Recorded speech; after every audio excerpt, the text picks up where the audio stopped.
Hello everybody.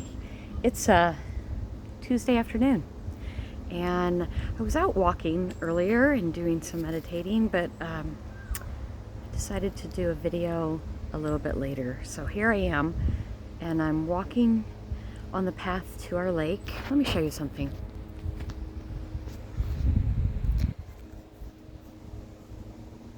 From this point, you can see the water. I don't know if the video picks it up, but it just sparkles through the trees with the sunlight on it bouncing off. And it's really amazing.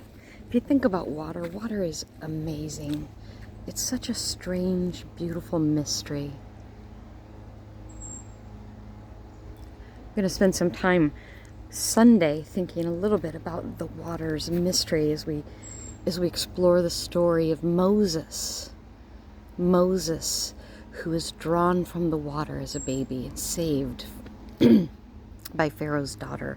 And his name, Moses, the name Moses that she gives him is a literal interpretation of that name is pulled, son of water, or child of the Nile. Sometimes people say, like, drawn from the water.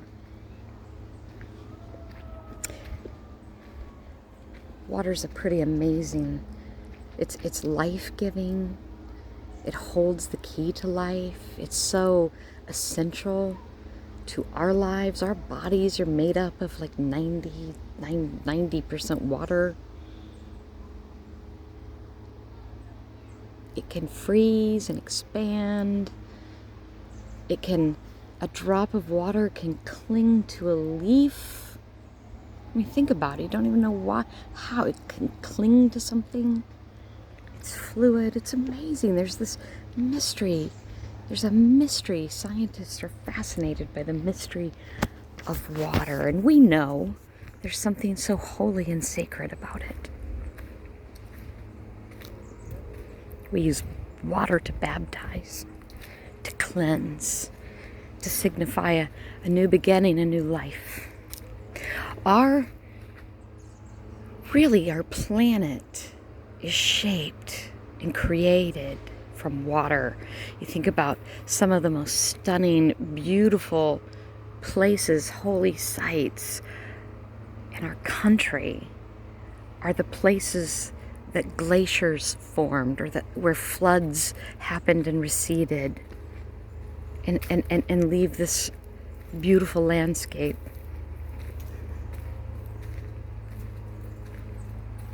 So I want to spend a little time thinking about why Moses is drawn from the water, child of the water.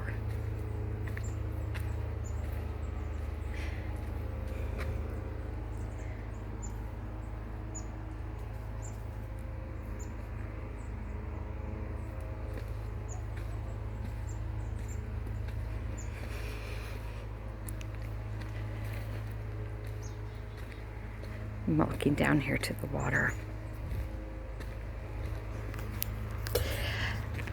An announcement just came out today from our general board. I actually am on the general board and was at part of the meeting that we had to make the very difficult decision that we had to cancel our General Assembly for 2021, which is a very significant decision. It's a very difficult decision, but it's necessary in light of the pandemic. And I know Mary sent that announcement out to the congregation. So I really invite you to read that over and think and pray for our denomination as we find new ways of connecting and governing ourselves and being in a time of global pandemic.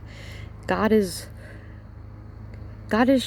reshaping us as church, as congregation, as bigger church. God is reshaping. We have an opportunity you can look at it as tragic and sad, or we can look at it as an exciting opportunity to be reshaped. to trust that that God is in the present. God is with us in it all. And that sometimes we become so, we cling to the structures that we have created to formalize and help us wrap our minds around God. And we have these structures, church, right? It's meant to be a structure that we've created to help us center into worship, help us to focus on God, to understand God. And sometimes it's easy to get more connected to those structures and to forget that those are structures we built. That God can reshape the whole thing. Look at that. God can take water. Remember that image of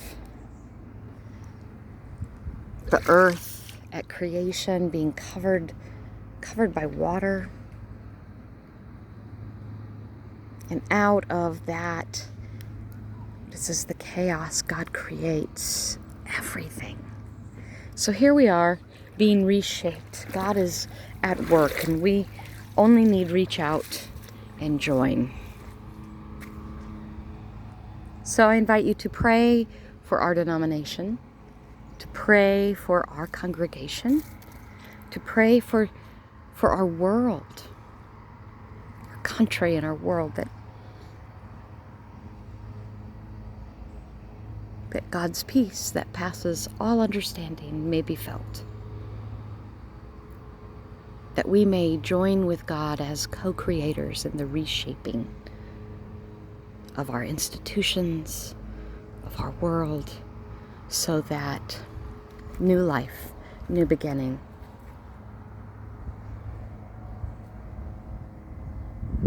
is drawn out of the water.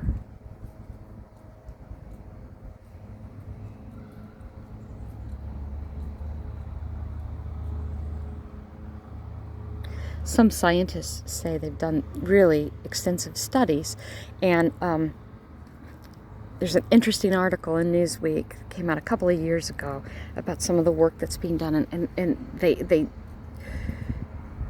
did these really intense studies. They wanted to figure out why water is so, like, what makes it, like, that, like, water freezes faster when it's warm. Why?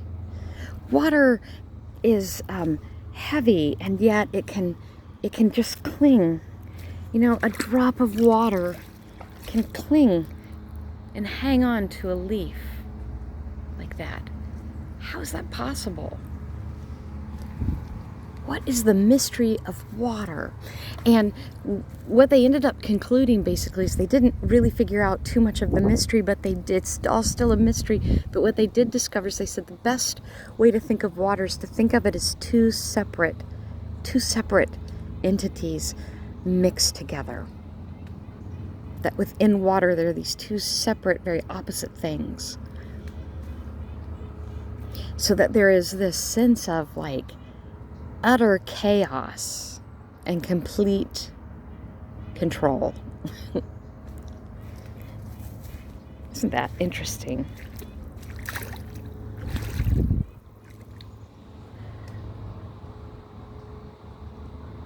Let the mystery just let the mystery be with you. I see that mystery as something divine and something of God and something mystical, which gives me such hope for our world, for our lives. There is something beyond us and beyond our capability of totally understanding. That God's way of being with us and recreating the world anew is something that we can't completely comprehend or understand, but we can trust that it is possible and that it will happen and that we can join God in the venture. Have a good week. Have a blessed week. send love into this world. Amen.